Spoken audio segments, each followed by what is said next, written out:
es ¿qué le está pasando al mundo? Bueno, siempre ha habido terremotos, siempre ha habido erupciones volcánicas, siempre ha habido fenómenos de la naturaleza de este tipo, pero nunca se habían conjugado tantos al mismo tiempo. Y una de las evidencias más grandes de que el planeta Tierra se encuentra enfermo, parece que ahorita sí nuestro planeta tiene una bronquitis o una neumonía aguda, son los cambios climatológicos. Cuando ya la primavera no es primavera y en el invierno ya no es invierno, y cuando debe haber calor hay frío y cuando debe haber frío debe de haber calor, nos damos cuenta que los ciclos de la naturaleza nos indican que verdaderamente la ecología del planeta Tierra se encuentra en gravedad. Y la Biblia nos da respuestas muy claras.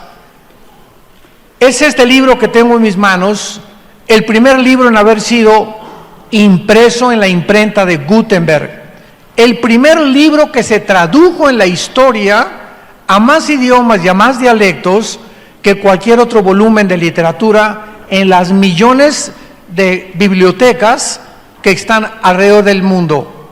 El libro que contiene los registros más antiguos de genética, de química, de física, de antropología, de paleontología, de arqueología y de la disciplina académica que tú me quieras mencionar.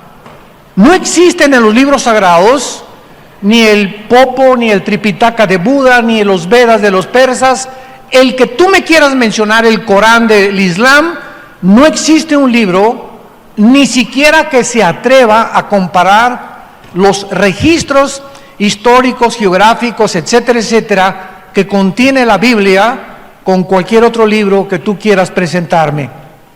Ni tampoco hay ningún líder religioso, ni Mahoma, ni Buda, ni Mahatma Gandhi, ni Zoroastro, que se pueda comparar con la persona de Jesucristo, el Hijo de Dios, que es el tema de la Biblia, del Génesis al Apocalipsis.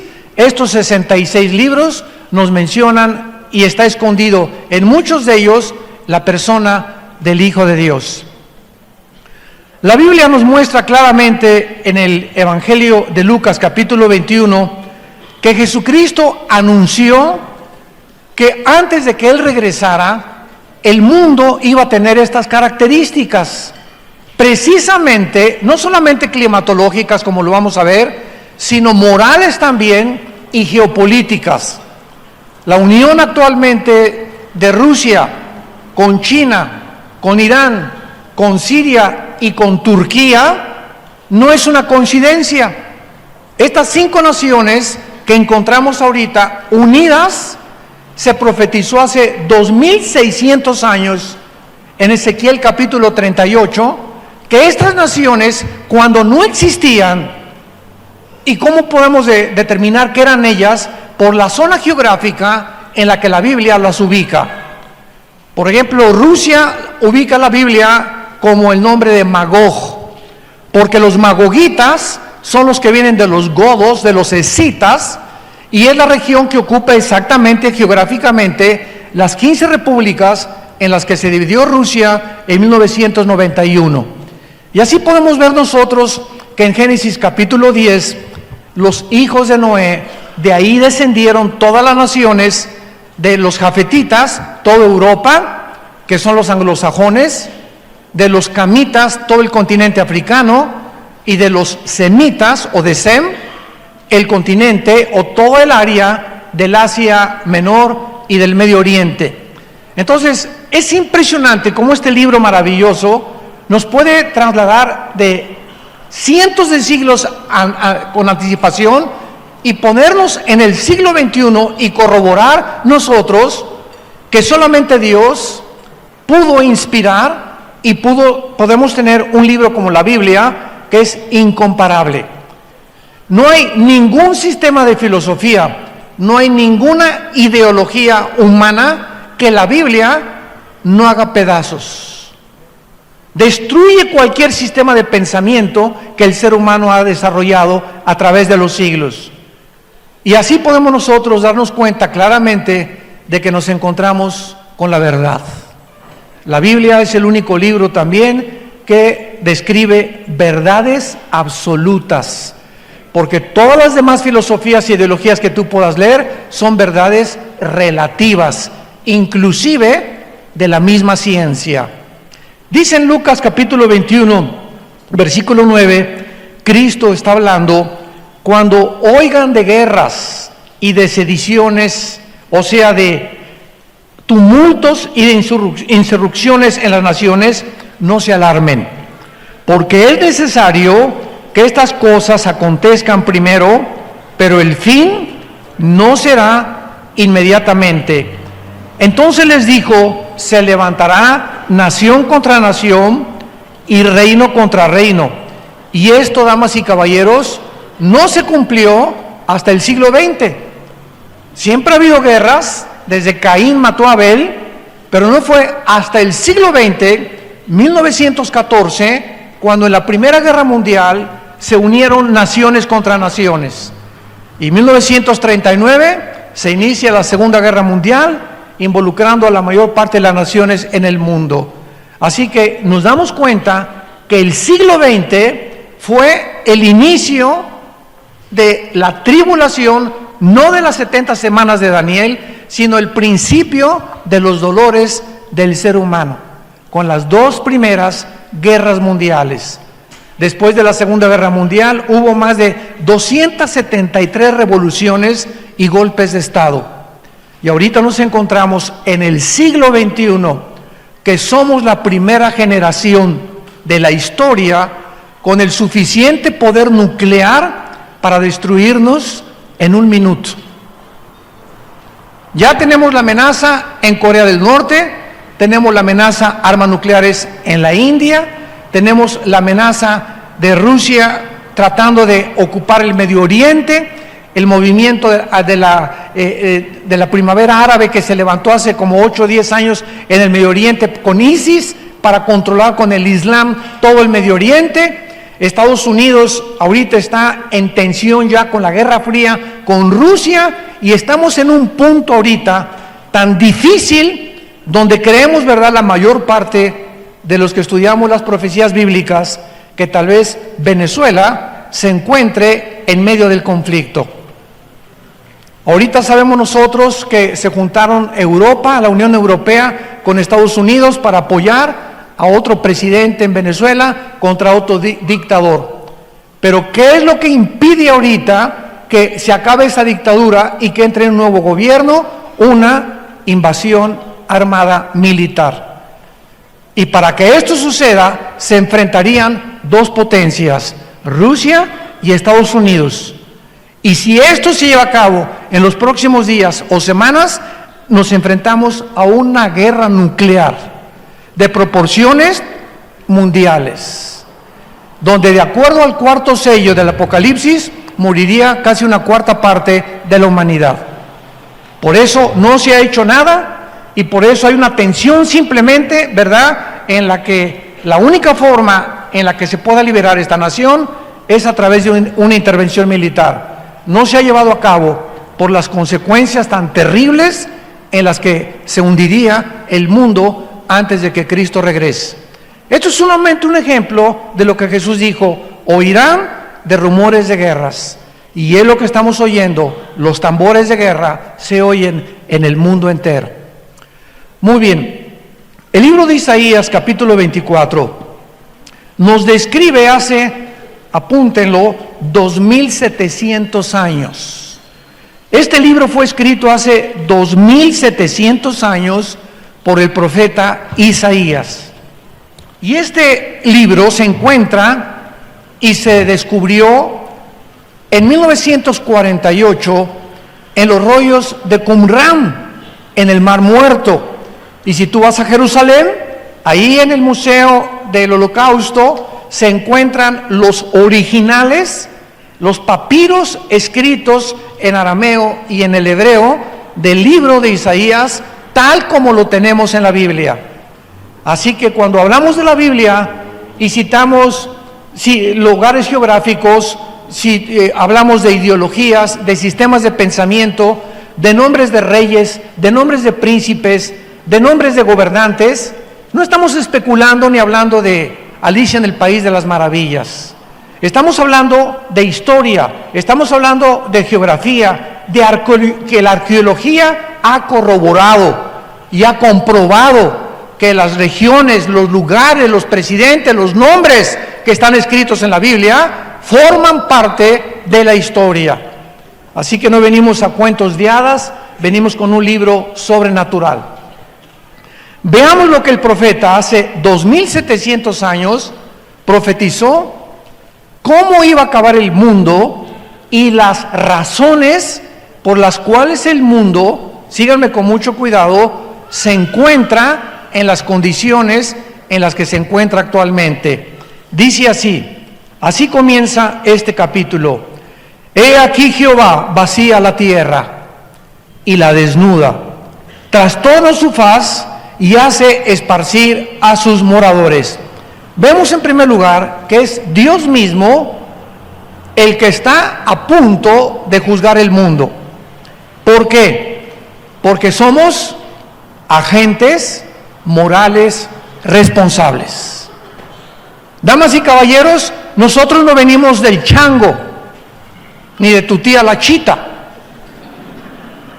No venimos ni somos el resultado de un proceso evolucionario fortuito o accidental.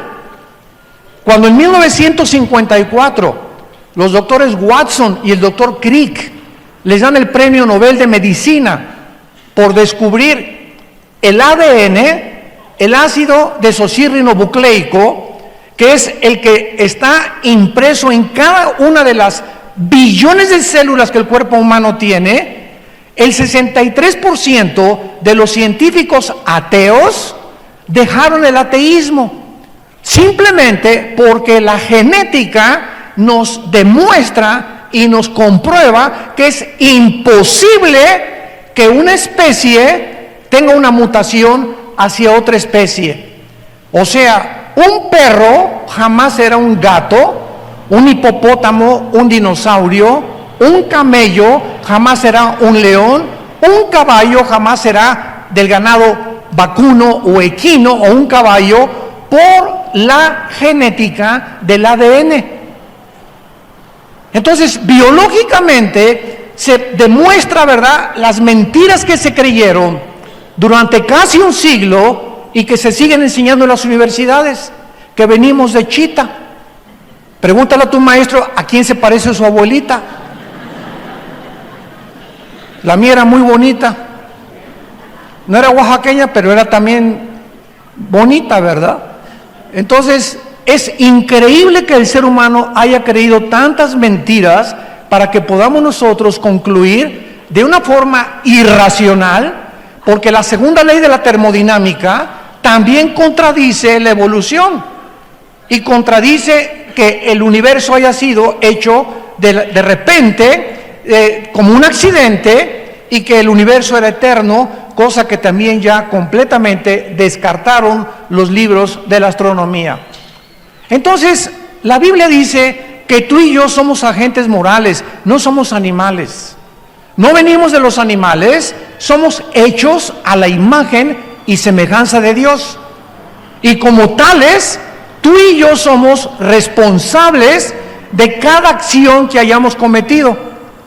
Y el mensaje glorioso de la Biblia es que como somos todos pecadores y no hay nadie que haya guardado los 10 mandamientos, nadie más que Jesucristo, el mensaje de la Biblia es que un hombre hace 2000 años paga por nuestros pecados, que es Dios mismo hecho en la carne, para decirnos que nuestro pasado puede ser borrado si creemos en el sacrificio que Él hizo en la cruz del Calvario. ¿Qué mensaje tan glorioso necesitamos los que estábamos lastimados de nuestra conciencia del pasado? Yo fui un muchacho comunista, abracé el comunismo a los 16 años de edad, me volví un rebelde contra la autoridad de mis padres, la autoridad del gobierno, nos persiguieron, etcétera, etcétera. Me puse a estudiar la dialéctica materialista, a Hegel, a Marx, etcétera, etcétera, porque creía que estas ideologías gubernamentales o filosofías era la solución para la repartición de la riqueza, para acabar con las injusticias. Y no hay ningún sistema, damas y caballeros, humano que acabe con la pobreza y que acabe con la prostitución, que acabe con los problemas inmorales. Simplemente vivimos en un mundo en descomposición. Y el mensaje es: vengan a la cruz aquellos que quieran ser salvados, porque el barco se está hundiendo. Muy bien, en el libro de los Hechos, capítulo 17, los apóstoles, cuando comenzaron a predicar la resurrección de Cristo, este fue el mensaje de los apóstoles en el primer siglo de la era cristiana. Dice el versículo 30, Dios, habiendo pasado por alto los tiempos de esta ignorancia, ahora manda a todos los hombres en todo lugar que se arrepientan. En esta mañana, Dios no te está sugiriendo, Dios te está ordenando que dejes el camino que tú llevas en esta mañana. O por lo menos muchos han entrado por esa puerta y se encontraban en un camino equivocado. Y Dios te ha traído a esta conferencia para que reflexiones y sepas que tú no puedes seguir en el adulterio. Tú no puedes seguir fornicando con tu novia y con tu novio. Tú no puedes seguir transando y defraudando a la gente. Tú no puedes seguir en un camino donde tarde o temprano las consecuencias las vas a recoger. Y la mayor parte de las veces son consecuencias muy amargas, desilusionantes, que pueden transformar tu identidad, tu familia y tu mismo trabajo. Dios manda ahora a que el ser humano se arrepienta de sus pecados. El arrepentimiento es ir caminando por un lado y el arrepentimiento es darte la vuelta en 180 grados y caminar en dirección contraria. Y nadie lo puede hacer si no tiene a Jesucristo en su corazón. Primero tienes que abrirle tu vida a Jesucristo para que Él te dé el poder de volverte en dirección contraria y te convenza de que realmente hay caminos que parecen derechos, pero su fin es camino de muerte. Esto nos habla claramente, ¿verdad?, de que ahora Dios manda a todo el mundo que se arrepienta, y dice el versículo 31, ¿por qué? Porque Dios ha establecido un día en el cual te juzgará. Dios ha establecido un día en el cual juzgará al mundo con justicia por aquel varón, o sea, por Jesús, a quien designó, dando fe a todos con haberle levantado de los muertos. Regresamos a Isaías 24 y dice el versículo 2, y sucederá, como al pueblo, como al sacerdote, como al siervo, como al amo, como a la criada, como al ama, como al que compra, como al que vende, como al que toma prestado, como al que da logro, así al que lo recibe. En segundo lugar, será un juicio universal. Indígenas, políticos, ricos, clase media, clase social, no va a haber distinción de personas, estarán delante de Dios. Y cada ser humano en el día del juicio va a ser juzgado de acuerdo a la luz que haya recibido acerca del conocimiento de Dios. Muchas veces me han preguntado, oiga, ¿y qué pasará con aquellos que nunca oyeron de Cristo? Es una muy buena pregunta. ¿Y qué pasará, por ejemplo, con los budistas, pues, que nunca hablaron de Cristo ni tuvieron la Biblia? Muy buena pregunta. Y los musulmanes que también nunca han oído hablar de Cristo, y los indígenas, los aztecas, tlaxcaltecas, chichimecas, mixtecos, que nunca oyeron hablar de Cristo ni de la Biblia. ¿Cómo los va a juzgar Dios? La Biblia tiene la respuesta en Romanos 2, del 12 en adelante. Y ahí el apóstol Pablo explica en Romanos 2, del 12 en adelante, que las personas que han muerto sin el conocimiento de la Biblia, para que tú lo sepas y no te andes preocupando qué les va a pasar a los demás, los que han muerto sin el conocimiento de Cristo y sin el conocimiento de la Biblia, Dios los va a juzgar por su conciencia. El día que Cristo juzgará los secretos de los hombres. Entonces no nos preocupemos por la gente que no ha oído hablar de Cristo. Ni, por ejemplo, mi padre, nosotros éramos sumamente católicos. Yo quería a los 12 años ser cura y estuve en el seminario salesiano durante casi un año y haciendo el noviciado, aprendí un poco de latín, era a monaguillo y yo quería abrazar el sacerdocio, era muy místico de niño, etcétera, etcétera. Y cuando nos dijo un arzobispo que teníamos que hacer el voto del celibato sacerdotal, le pregunté, perdón, excuse me, ¿qué es eso? Y me dice, a esa edad que yo tenía 13 años, es que ustedes tienen que hacer un voto que no se pueden casar jamás. Y recuerdo que esa misma tarde, estábamos en Acapulco en el seminario, ahí en la colonia Costa Azul, pasó una güerita en una bicicleta, muy parecida a mi amor.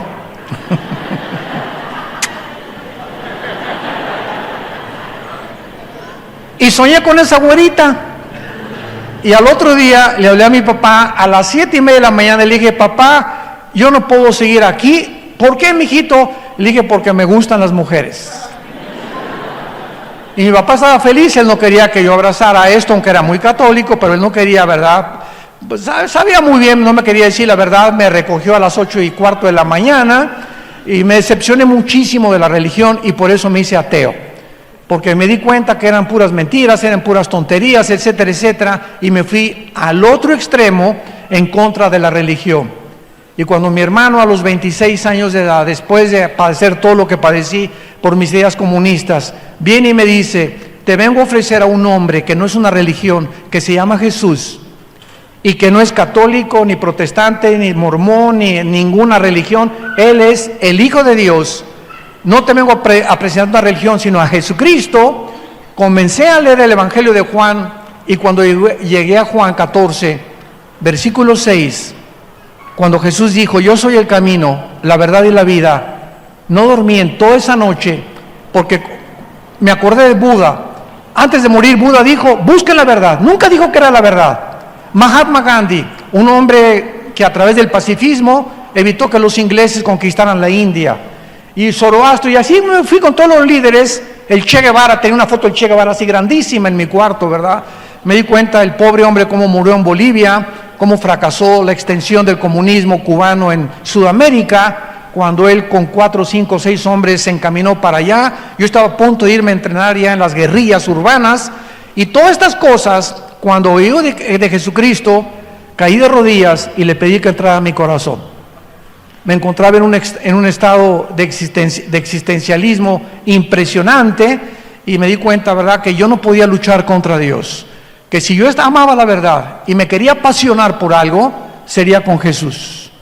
Y le prometí a Dios que yo quería ser un apasionado de la verdad, levantar este libro y dedicar mi vida, la corta vida que Dios nos ha dado, a decirle al mundo, Jesús vive, arrepiéntete de tus pecados.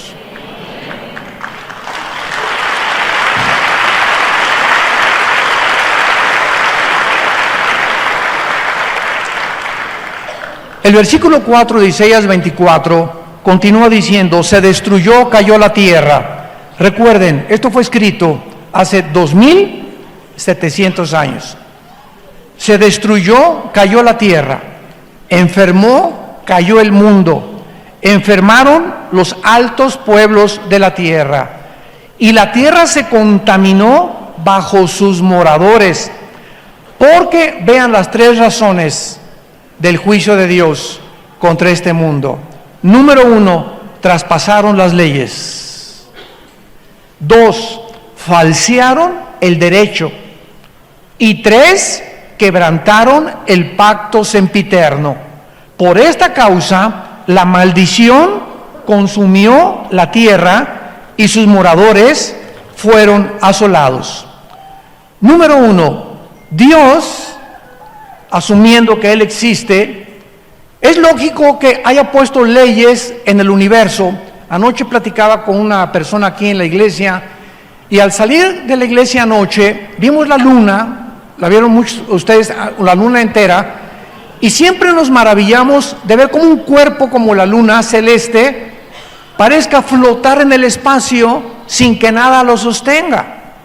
Cuando Isaac Newton y Galileo Galilei antes comenzaron a descubrir las leyes de que no era el Sol que giraba alrededor de la Tierra, sino la Tierra alrededor del Sol, comenzaron a descubrir Isaac Newton, Blaise Pascal, han sido los científicos más grandes de los siglos pasados, ellos eran cristianos, comenzaron a descubrir que el universo que nos rodea es un universo afinado. Para que me entiendan, un motor de un coche, una bujía que tenga mal, el cablecito de la batería que no esté conectado adecuadamente, impide que tu carro se eche a andar. Un motor es un diseño mecánico de la ingeniería mecánica automotriz en el que todas sus partes tienen que trabajar en conjunto. Es la bomba de la gasolina con las bujías, con la batería, etcétera, etcétera. Y basta una de esas piezas que no funcione para que el motor deje de funcionar. Nuestro universo es como un motor impresionante donde las leyes de la gravitación, las leyes termonucleares, la primera y la segunda ley de la termodinámica, las leyes del electromagnetismo funcionan, y porque funcionan existe la ciencia. ¿Por qué existe la ciencia? Porque la ciencia se basa en la observación de los fenómenos. Y un científico tiene que ver, observar, tiene que tomar nota y tiene que comprobar después de que eso es constante para que sea científico. Y si no se puede corroborar ni observar, nada puede llamarse científico. Por eso la teoría de la evolución es teoría, porque no se ha observado en más de un siglo que Carlos Darwin la postuló en su libro El origen de las especies, que hay una mutación entre una especie y otra especie. Le llaman el eslabón perdido. Hay la macroevolución, pero no la microevolución. Entonces, un perro puede nacer sin cola o puede ser chihuahueño, grandanés, pastor alemán, etcétera, etcétera, pero son caninos. Los caballos son ponis, son percherones, caballos árabes, cuarto de milla, pero son equinos.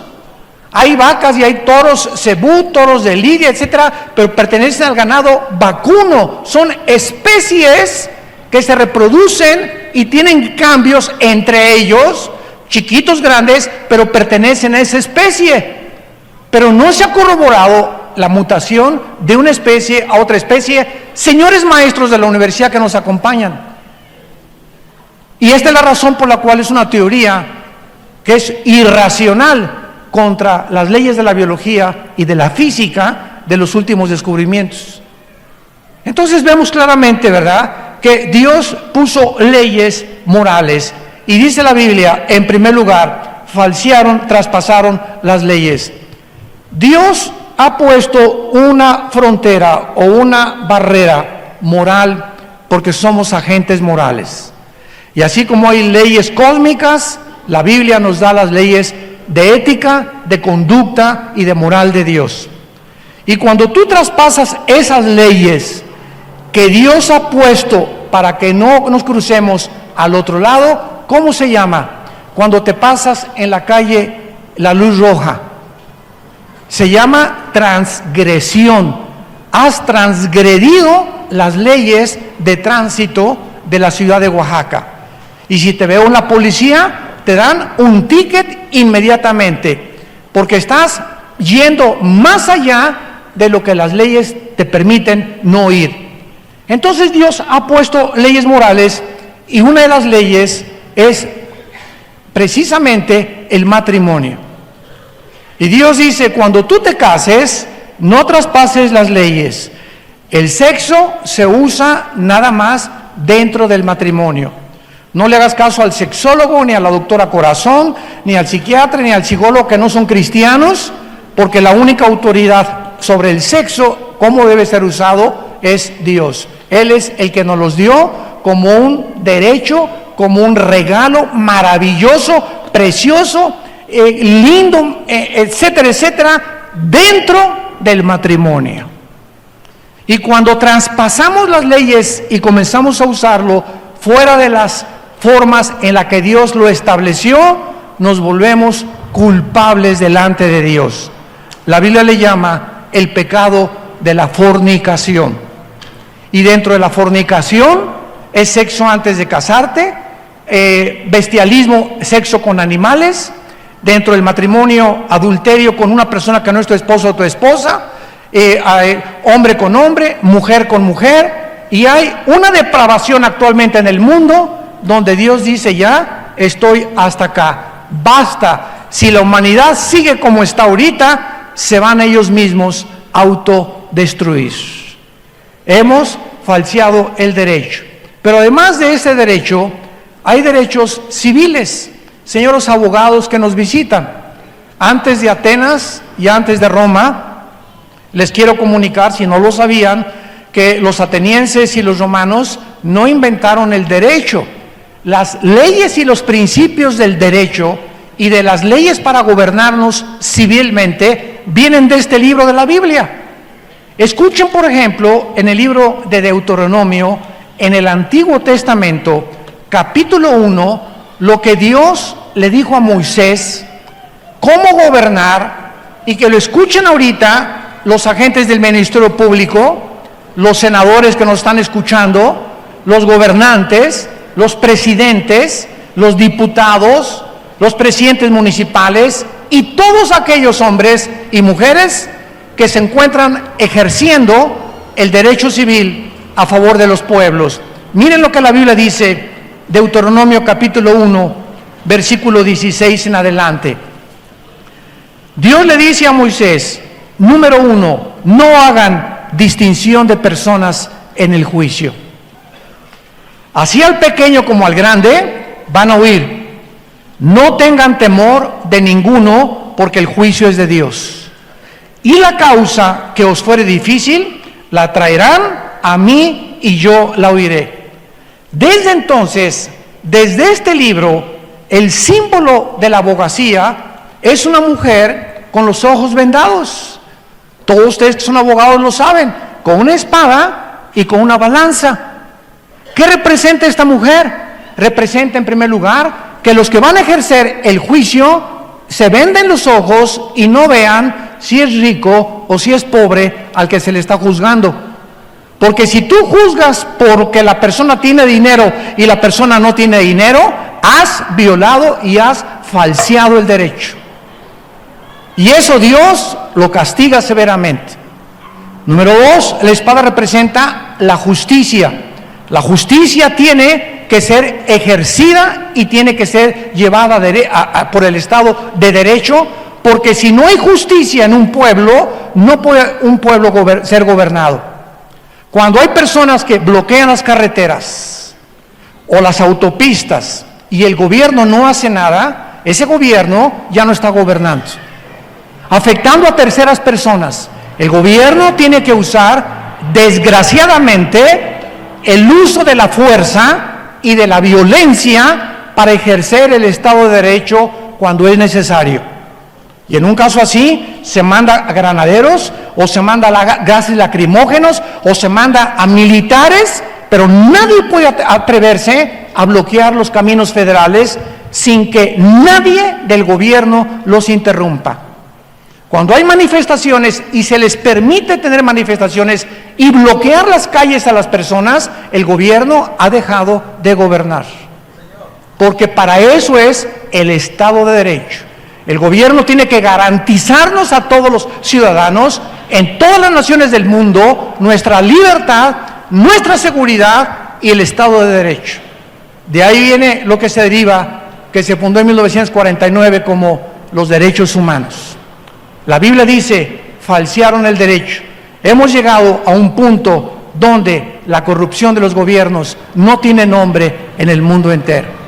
Ya no se juzga con justicia, ya no se juzga con derecho.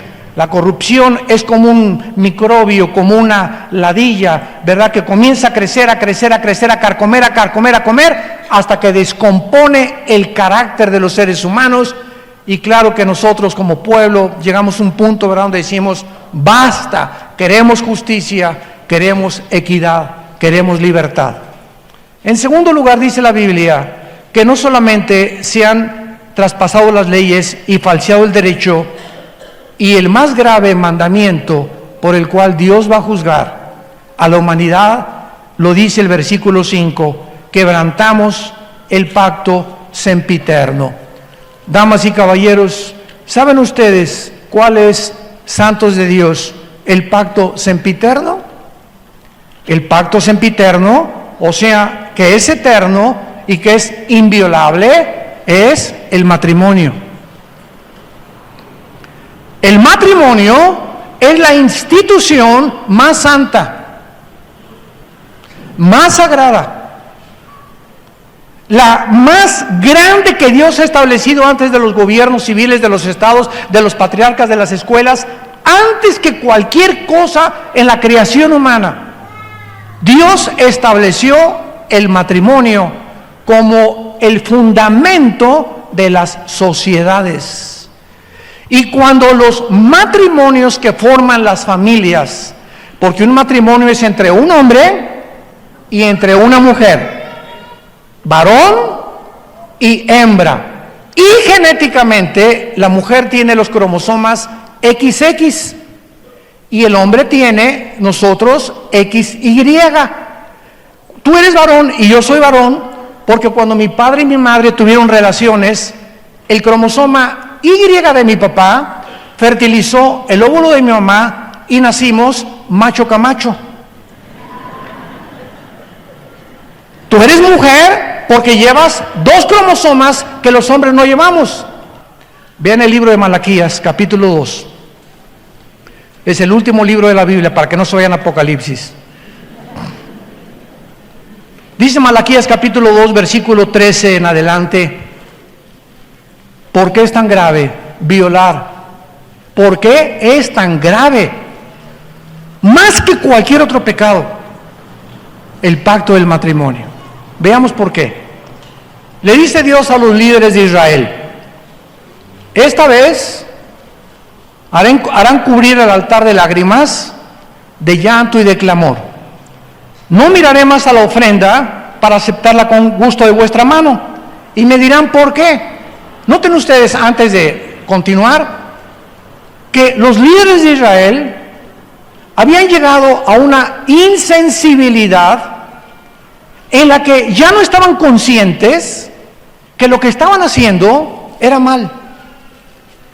Y cuando una persona a lo bueno le llama malo y a lo malo le llama bueno, en Romanos capítulo 1 el apóstol Pablo le llama que han quebrantado completamente el derecho y se les llama mente reprobada. Dios nos entrega a una mente reprobada. Si una persona insiste en ser algo que no es, Dios te deja. Pues yo quiero nada más hacerme rico. Ok, no me hagas caso y entonces vete por el dinero. Y el día que tengas tú el dinero que es por el cual estás viviendo, te vas a enfrentar con la maldición que se te va a convertir en maldición el dinero que tú querías tener. Pues yo quiero tener otras amantes porque tengo dinero. Ok, Dios nos da la libertad, tenemos el libre albedrío. Pero en ese momento, cuando tú insistes o cuando un ser humano insiste en decirle a Dios: déjame vivir solo, yo soy Dios, yo hago mis mandamientos, yo puedo decidir entre qué es bueno y qué es malo. Dios te dice: te dejo. Y es el peor juicio de Dios cuando Dios nos abandona y nos permite hacer cosas que ni los animales pueden hacer. Y estos líderes de Israel llegaron a ese punto, pero querían ir a la iglesia, querían ser religiosos, y Dios les dice: van a llorar, y le dicen: ¿pero por qué? Ya no sabían entre el bien y entre el mal, ¿por qué? Y Dios les dice: ¿por qué? Porque Jehová ha atestiguado entre ti y la mujer de tu juventud, contra la cual has sido desleal, siendo ella tu compañera y la mujer de tu pacto. ¿Por qué? Porque ustedes le han sido desleales a su esposo, a la madre de tus hijos, a la mujer que yo te di como compañera para formar una familia. Y la familia, dice Dios, es el tesoro más grande que yo le puedo dar a un ser humano. Porque bendición de Jehová, Salmo 127, son nuestros hijos. Y ahorita muchos de ustedes pueden tener a sus hijos en drogas o en borrachera, lo que sea. Si tú eres cristiano, persevera y sé paciente. Nuestros hijos son benditos porque están sellados con la sangre del Hijo de Dios. Nadie nos los podrá quitar. Nadie.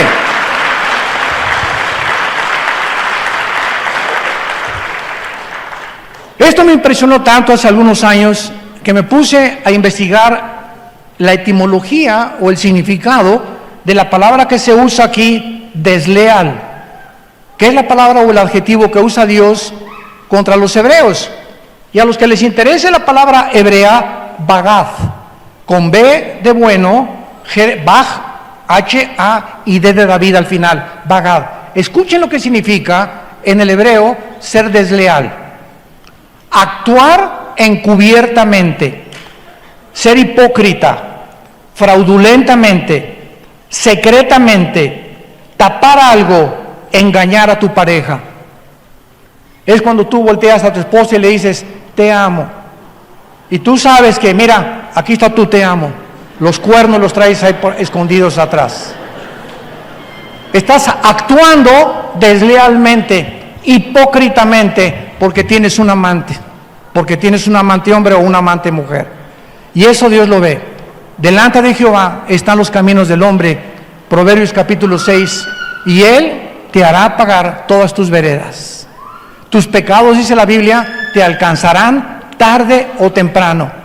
Y el problema es que estos pecados siempre nos alcanzan en el área de la psique, de la mente. El pecado distorsiona la visión de Dios, el pecado bloquea al Espíritu Santo, el pecado nos impide, nos perdemos la brújula, perdemos el rumbo, hasta que llegamos al punto que creemos que estamos bien.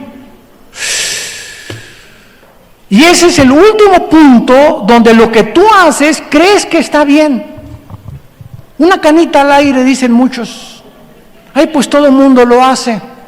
Te comienzas a desensibilizar y actuar de una manera completamente irracional.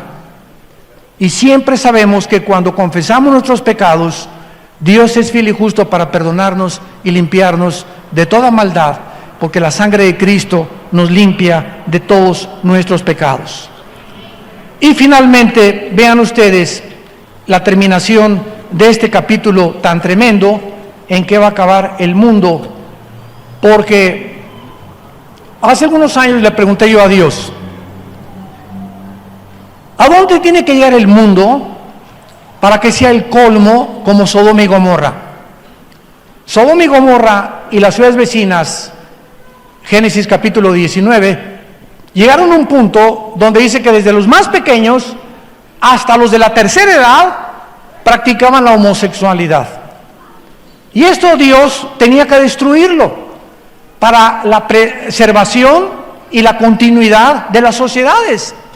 Es el principio de un jitomate podrido con 99 jitomates podridos, que tienes que sacarlo podrido para que los demás puedan comerse o ser comestibles.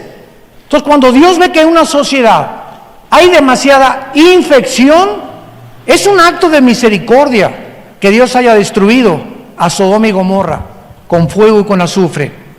Entonces yo le pregunté a Dios, ¿será que el mundo tiene que llegar otra vez a este punto de ebullición donde, como en un hoy express, estamos ya a punto de reventar las sociedades del mundo y el basurero en que estamos viviendo? Y dice finalmente la Biblia en el versículo 19 del capítulo 24 de Isaías, será quebrantada la tierra, enteramente desmenuzada, será conmovida, temblará como un ebrio la tierra, removida como una choza, se agravará sobre ella su pecado y caerá, y nunca más se levantará. En aquel día Dios castigará al ejército de los cielos en lo alto y a los reyes de la tierra sobre la tierra. Serán amontonados como se amontonan los encarcelados, y en prisión quedarán encerrados y serán castigados después de muchos días. La luna se avergonzará y el sol se confundirá, cuando Jehová de los ejércitos reine en el monte de Sión y en Jerusalén, y delante de sus ancianos sea glorioso. One like you in my life. A single day is nothing without you. I know that my sunshine always be with me.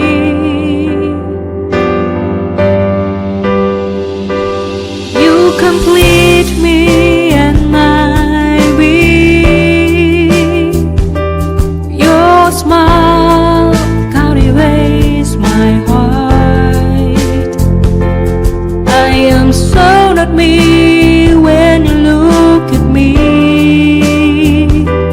I forget what I really had to say. This is the magic of your love for me.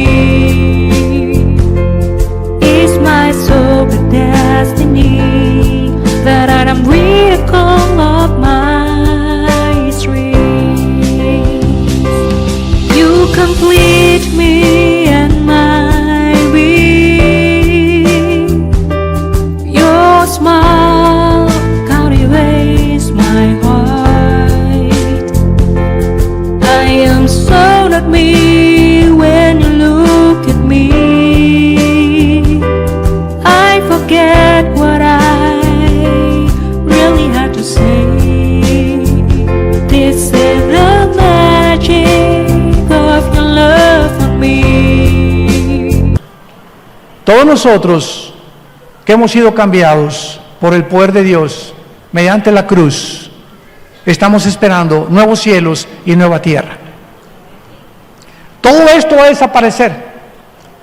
Ahora que cayó la famosa catedral de Notre Dame en París, impresionante que en 3 días se juntaron más de 17 millones de euros, y con los niños pobres en más de 10 años no se ha juntado ni un solo millón por una mugrosa catedral. Porque es lo que es eso, la cultura, el arte, lo que tú quieras y mandes, pero es cemento y estatuas, y sí tienen un valor cultural, claro, y el arte es maravilloso, pero es increíble que el ser humano le ponga más énfasis a las cosas del arte que a nosotros mismos.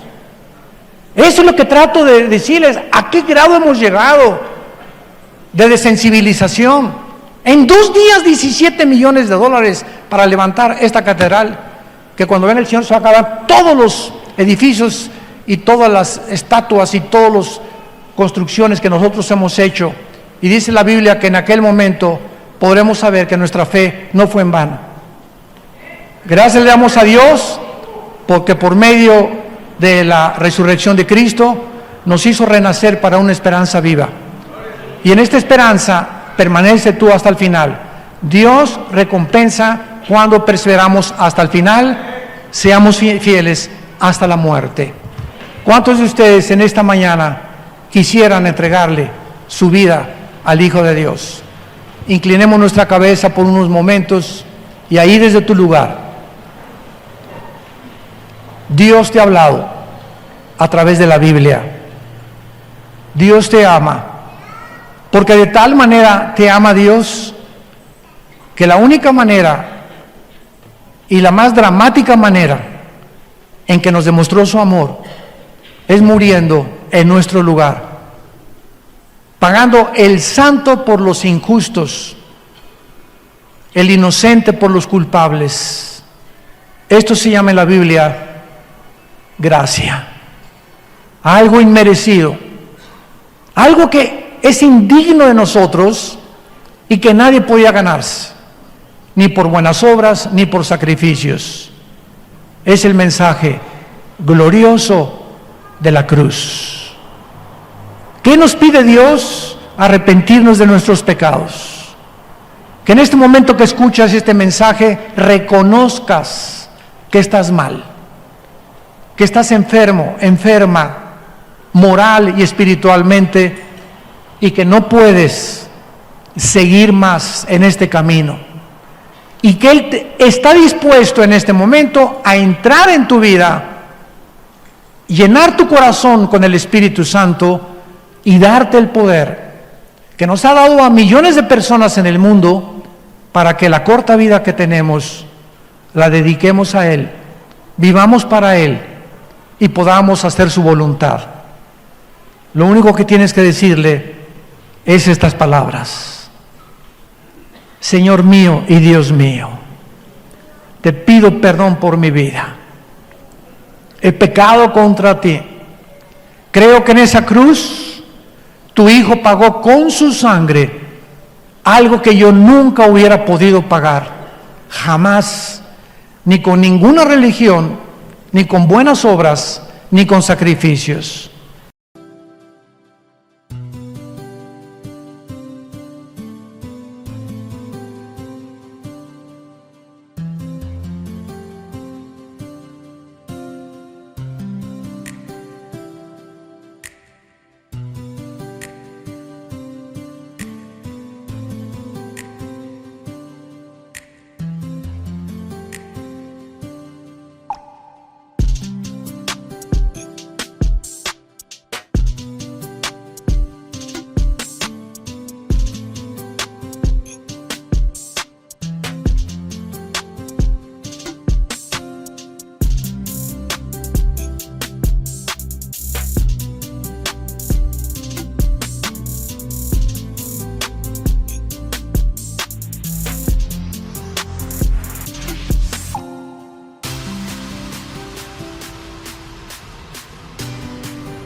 more.